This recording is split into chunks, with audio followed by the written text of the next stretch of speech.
اور دیکھیں کیا ہمارے دعا کرنے سے امام کے ظہور میں بھی جلدی ہو سکتی ہے. اگر اس حوالے سے بھی دیکھیں تو یہ جو امام پردہ غیبت میں ہے تمام انسانیت کے لیے امتحان ہے، خاص طور پر صاحبان ایمان کے لیے. جیسے کہ خود امام علیہ السلام کی روایت موجود ہے کہ امام علیہ السلام فرماتے ہیں کہ غربت کا زمانہ اس قدر طولانی ہو جائے گا کہ جو کمزور اعتقاد والے ہیں وہ اپنے ایمان سے پھر جائیں گے، جو محکم ایمان والے ہیں وہ ثابت قدم رہیں گے.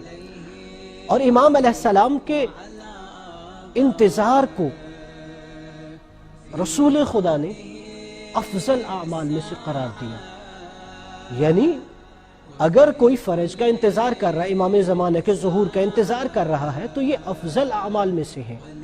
اور جب ہم دعا کرتے ہیں کہ خدا امام کے ظہور میں جلدی فرمائے تو یقیناً یہ ممکن ہے کہ ہمارے اعمال اور دعاؤں کی بدولت ہم اس قدر گریہ ازاری کریں، اپنے امام کے لیے اس قدر استغاثہ کریں تو امام کے ظہور کا جو وقت ہے اس سے پہلے بھی ہو سکتا ہے.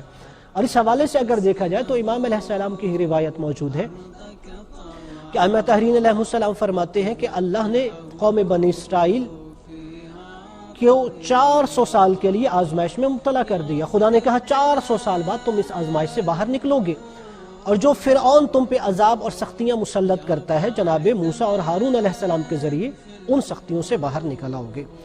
لیکن جب قوم نے 40 دن تک گریہ ازاری کی، استغاثہ کیا، خدا کی بارگاہ میں دعا و مناجات کی، تو اللہ نے 400 سال سے 170 سال پہلے انہیں اس آزمائش سے نکال دیا.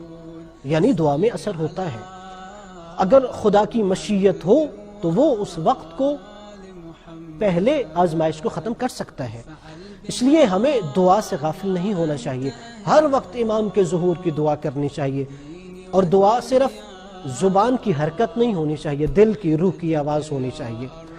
صرف دعا پڑھی نہیں جانی چاہیے بلکہ رو رو کر، جیسے بچہ رو کے اپنے ماں باپ سے بات منواتا ہے، ویسے اپنے رب کی بارگاہ میں رو کے اپنے امام کو مانگنا چاہیے.